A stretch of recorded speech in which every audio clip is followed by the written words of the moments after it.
तो वीडियो शुरू हुई क्या? ओह ठीक है। तो hello guys, welcome back to our channel concept cracker. इस चैनल का नाम जैसे कि पहले R291 था, उससे अब चेंज करके कंसेप्ट क्रैकर कर दिया गया है। ठीक है, हम लोगों ने आज से ठीक 2 साल पहले चैनल की शुरुआत की थी और हमने लगभग सैकड़ों स्टूडेंट को गाइड किया है रिलेटेड टू द तुम्हारा कौन से कॉलेज अच्छे होते हैं, कौन से इवन पढ़ाई में तुम्हारी कैसी चल रही है, हम लोग बहुत सारे ऐसे किए हैं। ठीक है, तो आज हम फिर से इस चैनल पर मौजूद है कुछ नया लेकर आप सभी के लिए। ठीक है, तो अभी आप सब जानते हैं कि जेईई मेंस आपको लगभग 22 जनवरी से शुरू होने वाले हैं। ठीक है, इस 20 दिनों में हमें क्या करने चाहिए, कौन से चैप्टर इंपॉर्टेंट होते हैं, उनके बारे में हम डिस्कशन करेंगे। ठीक है, और साथ ही साथ हम बताएंगे हमारी क्या स्ट्रेटजी है, हम आपके लिए क्या इस चैनल पर नया लाने वाले हैं। ठीक है, जैसे मैंने अभी तक प्रीवियस ईयर क्वेश्चन जितने भी एनालाइज किए फिजिक्स के, मुझे कुछ चैप्टर ऐसे मालूम चले जिसे काफ़ी फ्रिक्वेंटली क्वेश्चन आते हैं और उस चैप्टर में भी काफ़ी स्पेसिफिक टॉपिक है जहाँ सवाल काफ़ी ज़्यादा पूछे जा रहे हैं। ठीक है, सबसे पहले हम फिजिक्स की बात करते हैं। देखो यार 11th और 12th 2 पोर्शन आपको सभी को मालूम होगा।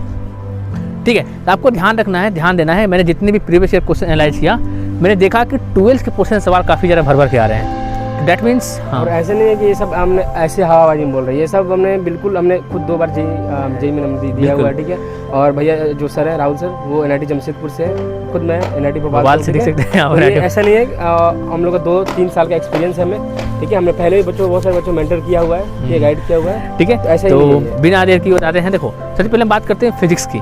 फिजिक्स में देखो मैं सबसे पहले 12th वाले पोर्शन में बात करूँ। देखो एक आइडियल सिचुएशन में तुम्हें 12th के सारे चैप्टर अच्छे से आने होने चाहिए, बट अब क्या करोगे, टाइम बर्बाद हो चुके हैं, अब टाइम काफ़ी समय कम बचे हुए हैं। लेकिन इस लास्ट मोमेंट पर आपको कुछ ऐसे चैप्टर जो जरूर से रिवाइज किया जाना चाहिए। फॉर एग्जाम्पल इलेक्ट्रोस्टैटिक, जहाँ सवाल फिक्स्ड है। करंट इलेक्ट्रिसिटी, जो कि आपके सर्किट वाले होते हैं, किरचॉफ लॉ, यहाँ से सवाल आपके बिल्कुल 2-3 सवाल मिल जाते हैं। और ध्यान रखना, और ध्यान रखना जो लास्ट में होते हैं इलेक्ट्रिकल इंस्ट्रूमेंट, वहाँ से सवाल जो पोटेंशियोमीटर होता है उसको भी सवाल वहाँ से आते हैं। ठीक है, फिर आगे बढ़ते हैं मैग्नेटिक इफेक्ट ऑफ करंट, जहाँ जो फोर्स निकालने के फॉर्मूला होते हैं उसको आपको अच्छे से आना होना चाहिए। फिर EMI के सवाल काफ़ी सिंपल पूछ लेते हैं, dV/dt जो हम लोग पढ़ते हैं वहाँ से डायरेक्ट सवाल आते हैं। ठीक है, फिर हम आगे और बात करें, चैप्टर सारे पढ़ते हैं बट मैं यहाँ डिस्कस कर रहा हूँ इंपॉर्टेंट। ठीक है, एक चैप्टर है जो काफ़ी इग्नोर होता है, इलेक्ट्रोमैग्नेटिक वेव, जहाँ सवाल काफ़ी फिक्स पैटर्न के आते हैं। डायरेक्शन कभी पूछ लेगा, कभी 2 वैल्यू तीसरी वैल्यू पूछ लेगा, ऐसे सवाल पूछे जाते हैं। और सबसे most important modern physics, modern physics के सवाल बहुत ही सिंपल आते हैं। अगर तुमको फॉर्मूला भी आते हैं तुम सिंपली कर लोगे। For example photo electric effect of current, ठीक है, एटॉमिक स्ट्रक्चर और भी जितने भी मतलब एटॉमिक स्ट्रक्चर तुमको आपको मॉडर्न फिजिक्स है वो अच्छे से आनी होनी चाहिए। ठीक है, तो ये आपके 12th के कोर्स हैं जो आपको एटलीस्ट ये सारे चैप्टर करके जाने हैं। अब बात करते हैं 11th की। तो 11th में देखो यार आपको अब जो मोशन इन 1D 2D तो बेसिक है वो आने चाहिए, ग्राफ वाले क्वेश्चन डायरेक्ट आते हैं वहाँ से। ठीक है, और आगे हम बात करें देखो फ्रिक्शन, ये सारे जो मैकेनिक्स जो शुरुआती जो चैप्टर होते हैं उनसे डायरेक्ट सवाल थोड़े कम आते हैं, उनका यूज जो होता है RBD इन सब चैप्टर में होता है। और देखो सबसे बड़ा मिसकंसेप्शन क्या है भाई कि RBD बहुत डिफिकल्ट चैप्टर है, बहुत बड़ा चैप्टर है। लेकिन देखो मैं बात बोलूँ यार, जेईई एडवांस के लिए काफ़ी बड़ा चैप्टर है, काफ़ी इंपॉर्टेंट चैप्टर है। But for JEE mains moment of inertia is बस एनफ। मोमेंट ऑफ इनर्शिया कर लो। इवन मैंने बहुत बार PIQ एनालाइज करा था, 2022 की बात है, कि उसमें मात्र तो टॉर्क का फॉर्मूला होता है R×F, डायरेक्ट R और F की वैल्यू दे रखी थी और टॉर्क पूछ लिया था। तो ऐसा मिसकंसेप्शन नहीं रखना है कि अगर चैप्टर बड़ा है इसको छोड़ दें, तो आपको एटलीस्ट मोमेंट ऑफ इनर्शिया अच्छे से करने आने होने चाहिए। और हम अपने सीरीज में डिस्कस भी करेंगे मोमेंट ऑफ इनर्शिया को लेकर। ठीक है, वैसे हम आगे बढ़े तो आपको इसमें थर्मल फिजिक्स आती है, जहाँ पर हम थर्मोडायनेमिक्स, कैरनोट इंजन, ये सारे थर्मोडायनेमिक्स, थर्मल एक्सपेंशन, मतलब कहने का मतलब जो थर्मोग्राफी जो चैप्टर है पूरा थर्मोडायनेमिक्स होती है, हाँ मटेरियल प्रॉपर्टी, और मतलब ये सारे चैप्टर आपको काफ़ी अच्छे से आने होने चाहिए। ये फिजिक्स की एक ओवरऑल जो है सवाल काफ़ी ज़्यादा आने के चांसेस है। ये एक तुम्हारे हमने टॉपिक के बारे में डिस्कस किया। केमिस्ट्री की बात करते हैं फटाफट से। जैसे रोहित सर आपको केमिस्ट्री क्लास में डिस्कस करेंगे, क्वेश्चन डिस्कस करेंगे, बट मैं ही बोल देता हूँ केमिस्ट्री के बारे में। देखो केमिस्ट्री की बात करते हैं इनऑर्गेनिक का सवाल काफ़ी एनसीईआरटी बेस्ड आते हैं, हम लोग काफ़ी एनसीईआरटी सॉल्व किया। तो आपको एनसीईआरटी की एक लाइन अच्छे से आनी चाहिए और हम सारे साथ डिस्कस भी करेंगे, रोहित सर डिस्कस भी करेंगे आपको। ठीक है, और उसके बाद हम बात करें इनऑर्गेनिक, आपको अच्छे से इनऑर्गेनिक में स्पेशली देखो यार कोऑर्डिनेशन केमिस्ट्री सवाल काफ़ी ज़्यादा आते हैं। केमिकल बॉन्डिंग अच्छे से आनी चाहिए, पीरियोडिक टेबल अच्छे से आना चाहिए। ठीक है, P ब्लॉक के सवाल डायरेक्ट आते हैं। देखो P ब्लॉक और केमिकल बॉन्डिंग दोनों मिक्स्ड होते हैं। और सबसे इंपॉर्टेंट जो जेईई मेंस स्पेसिफिक, हालांकि अब जेईई मेंस स्पेसिफिक नहीं रहा, एडवांस में से इंक्लूड कर दिया गया है, जैसे इन्वायरमेंटल केमिस्ट्री। ठीक, एनवायरमेंटल भी अच्छे से आना चाहिए, काफ़ी सिंपल सवाल आते हैं। दैट मीन्स आपको इनऑर्गेनिक अच्छे से आनी होनी चाहिए।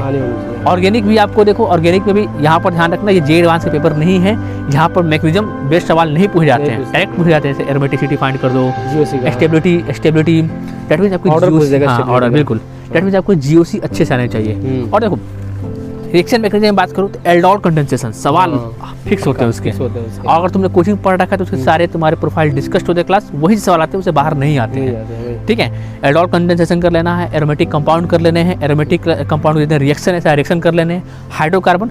देखो हालांकि मैं बोलूँ ना, केमिस्ट्री के सारे चैप्टर इंपॉर्टेंट है, किसी को छोड़ के जाना अपने पैर पर कुल्हाड़ी मारने के बराबर है। सवाल काफ़ी इजी आते हैं तो उसको छोड़ना स्ट्रेट फॉरवर्ड होते हैं। हाँ बिल्कुल।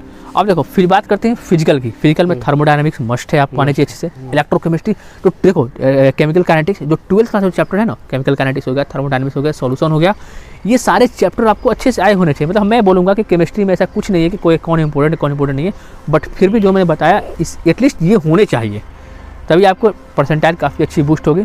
ठीक है, मैथमेटिक्स का डिस्कशन हम अभी इस पर नहीं करेंगे, क्योंकि हमारा चैनल मेनली फिजिक्स और केमिस्ट्री को लेकर है। मैथमेटिक्स किसी और फैकल्टी जैसे मतलब कोई नए लोग ज्वाइन करेंगे उसके बारे में डिस्कस करेंगे। लेकिन मैं बोलता हूँ कि अगर आप केमिस्ट्री इतना कर जाते हो, फिर अच्छे से कर लेते हो, मैथमेटिक्स में ठीक ठाक कर लेते हो, तुम्हारी परसेंटाइल अच्छी खासी बन जाएगी। ठीक है, और अच्छे NIT मिलने के भी चांसेस हैं। तो आगे का हमारा क्या प्लान है इसके डिस्कस करेंगे रोहित सर। हाँ, तो जैसे कि राहुल सर ने डिस्कस किया कौन कौन से चैप्टर जो है इम्पोर्टेंट है।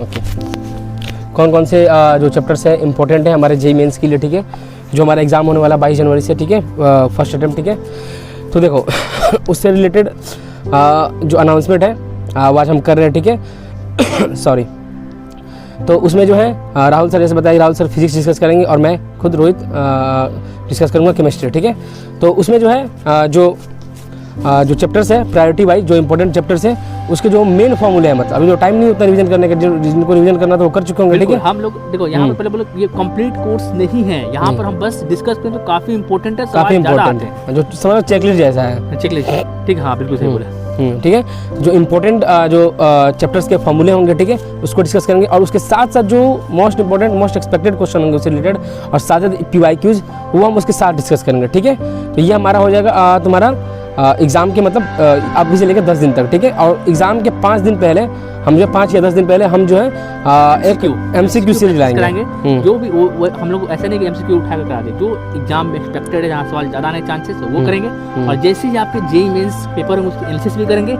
और मेंस 1 खत्म होते ही उसके बाद क्या करना चाहिए, सबसे बड़ा कंफ्यूजन, क्या हमें आगे सेकंड अटेम्प्ट की तैयारी करना चाहिए, एडवांस तैयारी करनी चाहिए, इन सभी बातों पर डिस्कस करेंगे। पर्सनली बात करेंगे, गूगल मीट करके करेंगे।